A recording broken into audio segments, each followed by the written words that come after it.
Hi friends, അസ്സലാമു അലൈക്കും. എല്ലാവർക്കും നമസ്കാരം. ഇന്ന് ഞാൻ എത്തിയിട്ടുള്ളത് നമ്മുടെ മൈസൂരിലെ ബൃന്ദാവൻ ഗാർഡൻ്റെ ചെറിയൊരു വ്ളോഗുമായിട്ടാണ്. അപ്പോൾ ഇനി നമ്മൾ പോകുന്നത് നമ്മുടെ ബൃന്ദാവൻ ഗാർഡനിലേക്കാണ്. ഇതാണ് അതിനകത്തേക്ക് പ്രവേശിക്കാനുള്ള ഒരു എൻട്രി എന്ന് പറയുന്നത്. ടിക്കറ്റിന് ഒരാൾക്ക് 30 രൂപയാണ് കേട്ടോ അവർ പറഞ്ഞിരിക്കുന്നത്. കുട്ടികളാകുമ്പോൾ ഒരു 10 രൂപയൊക്കെ മതിയാവുന്നതാണ് പറഞ്ഞിട്ടുള്ളത്. അപ്പോൾ നമ്മൾ ടിക്കറ്റൊക്കെ എടുത്തതിന് ശേഷം അകത്തേക്ക് പ്രവേശിച്ചു കൊണ്ടിരിക്കുകയാണ്. അപ്പോൾ നമ്മൾ പോകുന്ന വഴിക്ക് റൈറ്റ് സൈഡിലായിട്ട് പല സാധനങ്ങളും നമുക്ക് കാണാൻ പറ്റും കേട്ടോ. ഡ്രിങ്ക്സുകളും അതുപോലെ ചോക്ലേറ്റ്, സ്വീറ്റ്സ്, അങ്ങനെ ഒത്തിരി സാധനങ്ങൾ അവിടെ ഉണ്ട്. നമുക്ക് വേണമെങ്കിൽ അതൊക്കെ വാങ്ങിക്കാം കേട്ടോ. അപ്പോൾ ഞങ്ങൾ പോകുമ്പോൾ ഒന്നും വാങ്ങിച്ചിട്ടില്ല, തിരിച്ചു വരുമ്പോൾ വാങ്ങിക്കാമെന്ന് കരുതി. ഇതെന്താണെന്നറിയോ, നമ്മൾ ഒത്തിരി ദൂരം അവിടേക്ക് നടക്കാനായിട്ടുണ്ട് കേട്ടോ. ഈ ഗാർഡൻ എന്ന് പറയുന്നത് കുറേ നടക്കാനുണ്ട്, അത്രയ്ക്ക് നമുക്ക് കാണാനും ഉണ്ട് കേട്ടോ. അപ്പോൾ തിരിച്ചു വരുന്ന സമയത്ത് നമ്മൾ നല്ലോണം ക്ഷീണിക്കും. അപ്പോൾ ഈ ഡ്രിങ്ക്സും അതുപോലെ തന്നെ ഇവിടുത്തെ പാനിപ്പൂരി അങ്ങനെയുള്ള സാധനങ്ങളൊക്കെ നമുക്ക് കഴിക്കാം. നമുക്ക് ഇഷ്ടമുള്ളതൊക്കെ വാങ്ങിച്ചിട്ട് കഴിക്കാം. അപ്പോൾ നമ്മുടെ ആ ഒരു ക്ഷീണവും മാറിക്കിട്ടും. അങ്ങനെ നമ്മൾ ഗാർഡന് അകത്തേക്ക് പ്രവേശിച്ചുകൊണ്ടിരിക്കുകയാണ്. നിങ്ങൾക്ക് കാണാൻ പറ്റും കേട്ടോ, വളരെ മനോഹരമായിട്ടുള്ള ഒരു പ്ലേസ് ആണ് കേട്ടോ അത്. അങ്ങനെ നമ്മൾ ഇവിടേക്ക് വന്നത് ഏകദേശം ഒരു 4:30-5 മണി ആ ഒരു ടൈമിലാണ് നമ്മൾ ഗാർഡനിലേക്ക് അകത്തേക്ക് പ്രവേശിക്കുന്നത്.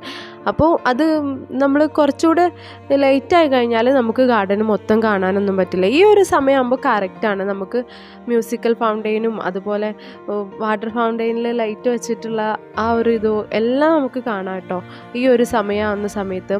പിന്നെ ഫോട്ടോഷൂട്ടിനൊക്കെ പറ്റിയ നല്ലൊരു പ്ലേസാണിത്. നമുക്ക് ഫോട്ടോഷൂട്ടൊക്കെ എടുക്കാനാണെങ്കിൽ നിങ്ങൾക്ക് എല്ലാവർക്കും കണ്ടാൽ തന്നെ മനസ്സിലാവും. ഒത്തിരി പൂക്കളും നല്ല കളർഫുള്ളായിട്ടുള്ള ഒരു പ്ലേസാണിത്. വാട്ടർ ഫൗണ്ടെയിനൊക്കെ പലതരത്തിലുള്ള വാട്ടർ ഫൗണ്ടെയിൻ ഉണ്ട് ഇവിടെ. അങ്ങനെ നമ്മൾ ഇവിടെ വരുമ്പോൾ ഡാമിലൊക്കെ ഒന്ന് കയറാമെന്നൊക്കെ കരുതി, പക്ഷേ ഡാമിലൊന്നും കയറിയിട്ടില്ല കേട്ടോ. അപ്പോൾ അവിടേക്ക് പ്രവേശനം ഇല്ല എന്നാണ് പറയുന്നത്. നമ്മൾ ഈ കോവിഡിൻ്റെ സമയത്ത് തന്നെയാണ് ഇവിടേക്കും വന്നത് കേട്ടോ. അപ്പോൾ അതുകൊണ്ടായിരിക്കാം എന്താണെന്നറിയില്ല. നിങ്ങൾ കണ്ടില്ലേ, അത്രയ്ക്ക് മനോഹരമായിട്ട് തന്നെ നമുക്ക് ഫോട്ടോ ഒക്കെ എടുക്കാൻ പറ്റുന്നൊരു സ്ഥലമാണിത്. അതുപോലെ തന്നെ ഇവിടുത്തെ പ്ലാന്റ്സൊക്കെ അവർ ഡിഫറെൻറ്റ് ഷേപ്പിലാണ് കട്ട് ചെയ്തിട്ടുള്ളത്. പിന്നെ ഞാൻ നേരത്തെ പറഞ്ഞിട്ടില്ല വാട്ടർ ഫൗണ്ടെയിൻ, അതിൻ്റെയൊക്കെ വീഡിയോ ഞാൻ നിങ്ങൾക്ക് ഈവനിങ്ങത്തതും അതുപോലെ നൈറ്റത്തും ഒക്കെ ഇതിൽ ചെറുതായിട്ട് തന്നെ ഷൂട്ട് ചെയ്തിട്ടുണ്ട് കേട്ടോ. അപ്പം നിങ്ങളെല്ലാവരും എൻ്റെ ഈ വീഡിയോ സ്കിപ്പ് ചെയ്യാണ്ട് മുഴുവനായിട്ട് കാണണം. പിന്നെ അതുപോലെ ഈ ഗാർഡനെ പറ്റിയിട്ട് പറയുകയാണെങ്കിൽ ഏകദേശം ഒരു 5 വർഷം സമയം എടുത്തിട്ടുണ്ട് ഈ ഗാർഡൻ്റെ പണി കഴിയാനായിട്ട്. ഏകദേശം ഒരു 1927 തുടങ്ങിയിട്ട് പിന്നെ 1932 ഇത് അവസാനിക്കുന്നത് കേട്ടോ. അപ്പോൾ ഇതിൻ്റെ വർക്കൊക്കെ തുടങ്ങുന്നത് നമ്മുടെ മൈസൂർ ദിവാനായിട്ടുള്ള മിസ്ര ഇസ്മായിൽ എന്ന് പറയുന്ന ആളാണ് കേട്ടോ.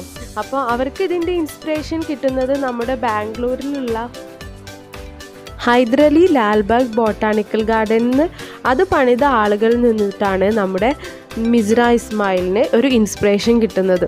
അങ്ങനെയാണ് നമ്മുടെ ഈ ഗാർഡന് നിർമ്മിക്കാനുള്ള ഒരു കാരണം കേട്ടോ. അതുപോലെ തന്നെ നമ്മുടെ കാവേരി നദിയുടെ തീരത്തായിട്ടാണ് നമ്മുടെ ഈ ഗാർഡന് സ്ഥിതി ചെയ്യുന്നത്. പിന്നെ കൃഷ്ണരാജസാഗര ഡാമിൻ്റെ താഴെയായിട്ട് വരും കേട്ടോ. നല്ല ഭംഗിയാണ് നമ്മുടെ ഡാമിലൊക്കെ പോയിട്ട് ഫോട്ടോ എടുക്കാനായിട്ട്. പക്ഷെ നമുക്ക് അവിടേക്ക് കയറാൻ പറ്റിയിട്ടില്ല കേട്ടോ. നിങ്ങൾ ബൃന്ദാവൻ ഗാർഡനിൽ പോവുകയാണെങ്കിൽ ഉച്ച സമയത്ത് അതുപോലെ തന്നെ രാവിലെ കുഴപ്പമില്ല, എന്നാലും നമ്മളൊരു ഈവനിങ് ഒരു 5 മണി ആ ഒരു സമയത്തൊക്കെ പോകുന്നതായിരിക്കും കുറച്ചുകൂടെ ബെറ്റർ കേട്ടോ. അതാകുമ്പോൾ നമുക്ക് മ്യൂസിക്കൽ ഫൗണ്ടെയിനൊക്കെ കണ്ട് നല്ലവണ്ണം എൻജോയ് ചെയ്തിട്ട് വരാൻ പറ്റും കേട്ടോ. പിന്നെ അതേപോലെ ഞാൻ പറഞ്ഞിട്ടുണ്ടായിരുന്നു വാട്ടർ ഫൗണ്ടെയിൻ്റെ പലതരം കളറിൽ ഡിഫറെൻറ്റ് കളറിൽ ഇവിടെ ഉണ്ട് കേട്ടോ. അപ്പോൾ നിങ്ങൾക്ക് തന്നെ ഞാൻ ഈ വീഡിയോയിൽ അതൊക്കെ കാണിച്ചു തരുന്നുണ്ട്. നിങ്ങൾ എൻ്റെ വീഡിയോ സ്കിപ്പ് ചെയ്യാണ്ട് മുഴുവനായിട്ട് കാണണം കേട്ടോ. ഇപ്പോൾ നിങ്ങൾക്ക് കാണാൻ പറ്റും രാത്രിയിൽ എത്രത്തോളം മനോഹരമാണ് ഇവിടെ നിന്നിതാ. ഈ വാട്ടർ ഫൗണ്ടെയിനൊക്കെ ഒത്തിരി ഭംഗിയാണ് കേട്ടോ. നമ്മൾ നേരിട്ട് പോയിട്ട് കാണുമ്പോൾ തന്നെ ഒത്തിരി ഭംഗിയുള്ള ഒരു ഇതാണ് നമുക്ക്.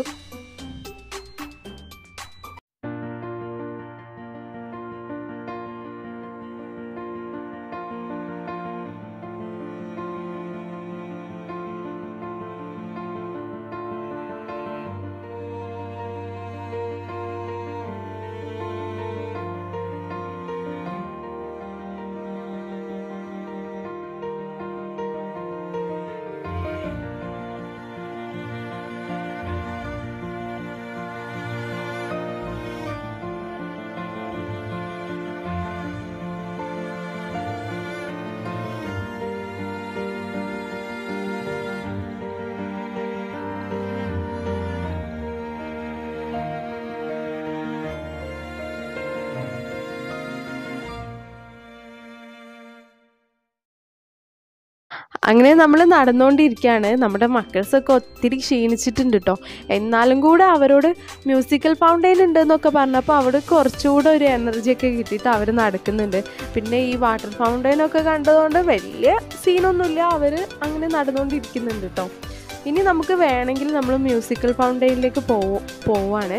അപ്പോൾ പോകുന്ന സമയത്ത് നടക്കാൻ പറ്റില്ല, പിന്നെ ബോട്ടിംഗ് ഒക്കെ ഇഷ്ടമാണെന്നൊക്കെ ഉണ്ടെങ്കിൽ നമുക്ക് കൃഷ്ണരാജസാഗര ഡാമിലൂടെ തന്നെ നമുക്ക് ബോട്ടിംഗ് ഒക്കെ ഉണ്ട് കേട്ടോ.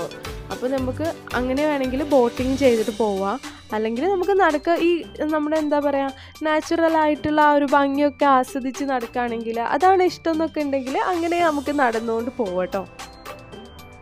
അങ്ങനെ ഇതാ നമ്മൾ മ്യൂസിക്കൽ ഫൗണ്ടെയിൻ്റെ അടുത്തെത്തി കഴിഞ്ഞു. അപ്പം ഞാൻ ഇതിലത്തെ സോങ് ജസ്റ്റ് ഒന്ന് കുറച്ചിട്ടുണ്ട് കേട്ടോ. അപ്പോൾ ആ ഒരു സൗണ്ടിലല്ല, ഞാൻ വേറൊരു മ്യൂസിക് ഇട്ടാണ് നിങ്ങൾക്ക് ഇത് കാണിച്ചു തന്നെ. ഇനി കോപ്പിറൈറ്റോ മറ്റ് ഇഷ്യൂസൊന്നും വരണ്ടെന്ന് വെച്ചിട്ടാണ്. പിന്നെ എനിക്ക് നിങ്ങളോട് പറയാനുള്ളത്, എൻ്റെ ഈ ചാനൽ ആദ്യമായിട്ട് കാണുന്നവരാണെങ്കിൽ ഒന്ന് സബ്സ്ക്രൈബ് ചെയ്യുക. തൊട്ടടുത്ത് കാണുന്ന ബെല്ലൈക്കൺ ഒന്ന് ക്ലിക്ക് ചെയ്ത് ഓൾ ഒന്ന് പ്രസ് ചെയ്യുക. അതുപോലെ തന്നെ ലൈക്ക് ചെയ്യാനും കമൻറ്റ് ചെയ്യാനും ഷെയർ ചെയ്യാനും മറക്കരുത്. അപ്പോൾ ഇനി നമുക്ക് അടുത്ത വീഡിയോയിൽ കാണാം. ബൈ.